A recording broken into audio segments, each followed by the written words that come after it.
Have you ever opened your mouth and started speaking, and then you start realizing that, oh my goodness, my thoughts are scattered, they're all over the place. I'm finding myself in Dubai, Timbuktu, and Swaziland at the same time. How do I ensure that my thoughts are clear enough for me to be able to share my messages? Now, this is exactly what we're going to be discussing today.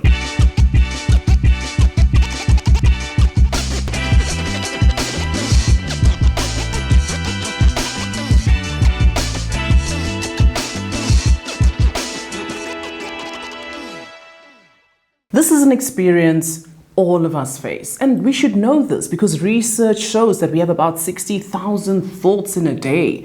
So your mind is not slightly, but way faster than your brain. And your brain needs to slow down for your mouth to usually catch up. But what do you say in those moments so that you don't lose credibility with your audience? What do you do so that you can organize your thoughts and your message can start landing more clearly? The first thing I want you to consider is clarity is created in the moment you choose at least the direction you want to go with the statement you're about to make. And this could be done through a simple funneling exercise, asking yourself this question. Am I about to ask a question, or am I going to share an observation, or am I going to give a different perspective from what my colleague has just shared? In that way, you are able to use that as your starting phrase, sentence, or even opinion. How you would then start your message is by saying, I would just like to add this perspective. I have a question regarding this specific area. In that way, your thoughts know that because this is an ask, I should gather the thoughts related to what, when, why, how. They call it the 5 wives and the 1 husband. In that manner, you are able to start getting a bit of clarity through the mess that you're currently experiencing in your mind. Key number 2.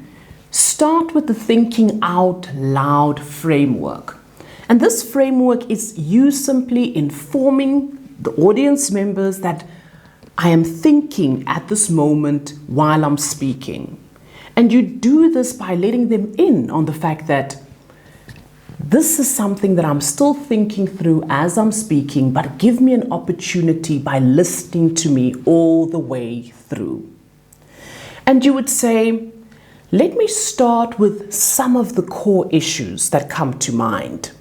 In saying that, it means that there could be many more. However, at this point in time, I'm going to start with this thought. Or you can say, I'm thinking about this from different angles and many perspectives of that which I've experienced. In saying it that way, they start to realize that you will need time to relay the message as you are creating a platform for them to understand that your thoughts are unraveling as you speak.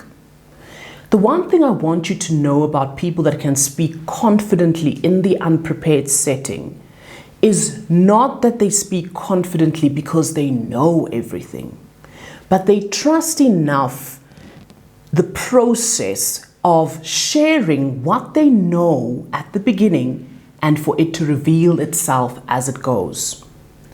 The third thing you want to do is you want to use simple ordering language. By doing this, you are creating a pathway for your audience to follow. And simple ordering language sounds like saying, firstly, we would look at this and this. And then we would add that. And finally, so using words like firstly, secondly, or the next point would be, and then finally, when you're sharing the last observation. Just those kind of words as connectors help you to be able to make the message more clear to people that are listening and following along as you are explaining your process. Another big thing I want you to think about is separating your ideas and sharing them as unique individual thoughts and perspectives. The big mistake we make is trying to add all 7 ideas into one big statement. And a lot of times this happens because when you have raised your hand or your opinion has been asked, you almost feel there's a time limit. I've got 5 ideas, I need to share them quickly. But there's no time limit. What you need to do is you need to share them clearly. Because the clearer your ideas land, the more useful they are. So what you want to do is you want to separate ideas by sharing each thought through until the end before you move to another. And some will say, but Palesa, what if I forget the next idea?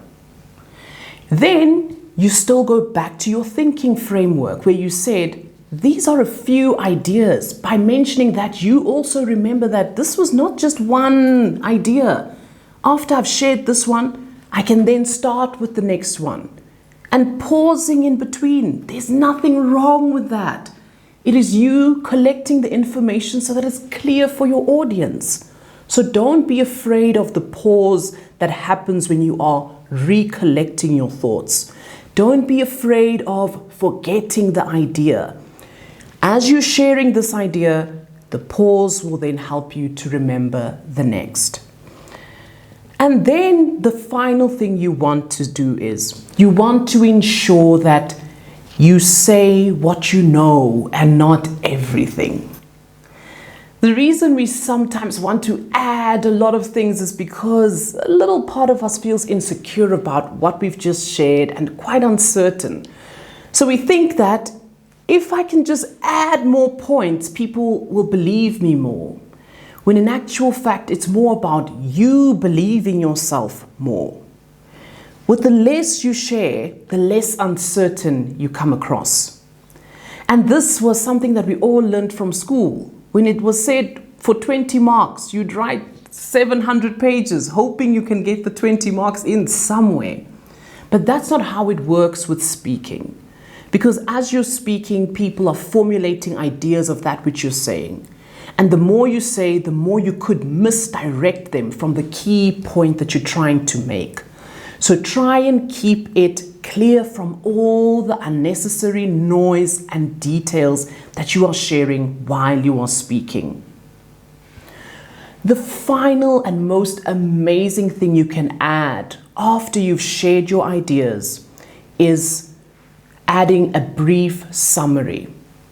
The power of a summary is that it really helps you to reiterate the most important and key things from the thoughts that you had.